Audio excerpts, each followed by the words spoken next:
আসসালামু আলাইকুম। রিয়াজ কিচেন থেকে নতুন আরও একটি রেসিপি নিয়ে আপনাদের মাঝে হাজির হলাম। আজকে তৈরি করছি ভীষণ মজার ধুন্দুল তরকারি, যেটা চিংড়ি মাছ দিয়ে রান্না করব। রান্নাটা হবে খুবই সহজ, আবার খেতেও হবে মজার। আশা করছি রেসিপিটি ভালো লাগবে। চলে এলাম আমি পুরো রেসিপিতে। চুলায় একটি হাঁড়ি বসে দিয়েছি। এখানে আমি পরিমাণ মতো তেল দিয়ে দিব। এখানে আমি প্রায় 3 থেকে 4 টেবিল চামচের মতো তেল দিয়ে দিলাম। আপনারা তেলের পরিমাণটা বাড়িয়ে কমে দিতে পারেন, সমস্যা নেই। চুলার জালটা মিডিয়াম টু হাইতে রেখে এখন এই পেঁয়াজটা হালকা একটু ভেজে নিলাম। এখন দিয়ে দিচ্ছি চিংড়ি। এখানে আমি প্রায় 15 থেকে 20টার মতো চিংড়ি দিয়েছি। চিংড়ির সাইজ এবং পরিমাণ নিজেদের ইচ্ছে মতো দিতে পারেন, সমস্যা নেই। আমি মিডিয়াম সাইজের চিংড়িটাই ব্যবহার করেছি। এখন চিংড়ি আর পেঁয়াজ এই দুটোটাই খুব ভালোভাবে ভেজে নিতে হবে, এরকম সুন্দর কালার আসার আগ পর্যন্ত। পেঁয়াজ এবং চিংড়ি দুটোটা কালারই কিন্তু বেশ সুন্দর এসে গিয়েছে। এখন এখানে আমি পানি দিয়ে দিচ্ছি, মশলা দিয়ে দিব। যেহেতু আজকে ধুন্দুল তরকারি রান্না করছি, আমি মশলার পরিমাণটা খুবই কম দিই। এখানে আধা চা চামচ করে হলুদের গুঁড়া, মরিচের গুঁড়া এবং ধনিয়া গুঁড়া দিয়ে দিলাম। আর 1 চা চামচ পরিমাণে আদা রসুন বাটা দিয়ে দিলাম এবং স্বাদ অনুযায়ী লবণ দিয়ে দিতে হবে। লবণ দেওয়ার সিনটা স্কিপ হয়ে গিয়েছে, আপনারা নিজেদের টেস্ট অনুযায়ী দিয়ে দিবেন। এখানে সময় নিয়ে মশলাটুকু খুব ভালো করে কষিয়ে নিতে হবে, এরকম তেল উঠে আসার আগ পর্যন্ত। তো মশলা ভালো করে কষিয়ে নিলে তরকারি এমনিতেই মজার হয়ে যায়। এখন এখানে আমি ধুন্দুল দিয়ে দিচ্ছি। আমি এরকম একটু কেটে নিয়েছি, তো আপনারা নিজেদের ইচ্ছে মতো কেটে নিতে পারেন, সমস্যা নেই। আজকে ধুন্দুল তরকারিতে আমি কোনো প্রকার আলু ব্যবহার করছি না, তবে আপনারা চাইলে আলু দিতে পারেন। এখন এই মশলার সাথে খুব ভালো করে নেড়েচেড়ে কষিয়ে নিতে হবে।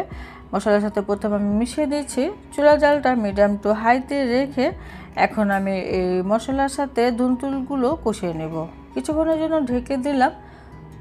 তো এখন ঢাকনাটা উঠে আমি একটু নেড়েচেড়ে দিচ্ছি। কিছুক্ষণ পর দেখা যাবে এই ধুন্দুল থেকে কিছুটা পানি ছাড়বে, আর সেই পানিটা দিয়ে ধুন্দুলটা আসলে রান্না হয়ে যাবে। যদি একটু ঝোল খেতে চান তাহলে একটু পানি দিতে হবে। তো ঢেকে অপেক্ষা করছি খুব ভালো করে কষিয়ে নেওয়ার আগ পর্যন্ত। ফিরে এলাম আমি প্রায় 5 থেকে 6 মিনিট পরে। মাঝে অবশ্যই নেড়েচেড়ে দিয়েছিলাম। এখন আমি একটু নেড়েচেড়ে দিচ্ছি। তো পানিটা বের হয়েছে, আর সেই পানিটা দিয়ে ধুন্দুলটা কষানো হয়ে গিয়েছে। এখন এই পর্যায়ে আমি একটি বড় সাইজের টমেটো এরকম কিউব করে ছোট ছোট করে কেটে দিয়েছিলাম। এতে করে এই তরকারিটা দেখতেও সুন্দর লাগে, আবার খেতেও কিন্তু ভালো লাগে। তো আমি সামান্য একটুখানি পানি দিয়ে দিলাম, যেহেতু টমেটো দিয়েছি। তো পানিটা দিয়ে একটু নেড়ে চেড়ে মিশিয়ে আবারও একটু ঢাকনা দিয়ে ঢেকে অপেক্ষা করছি আরও 5 থেকে 6 মিনিট। এর মধ্যে আমার তরকারিটা কিন্তু রান্না হয়ে যাবে। এখন এ পর্যায়ে এখানে আধা চা চামচ পরিমাণে চিনি দিয়ে দিচ্ছি এবং সেই সাথে 5-6টার মতো দিয়ে দিচ্ছি কাঁচামরিচ এবং 1 মুঠ পরিমাণে ধনিয়া পাতা কুচি দিয়ে দিলাম। তো চিনিটা দিলে তরকারির টেস্টটা খুবই ভালো আসে। ধুন্দুলটা কিন্তু এমনিতে একটু মিষ্টি মিষ্টি লাগে, তো চিনি দিলে টেস্ট ঘুরে যায়। আসলে আপনারা যদি না খেয়ে থাকেন অবশ্যই একবার এভাবে খেয়ে দেখবেন, আশা করছি ভালো লাগবে।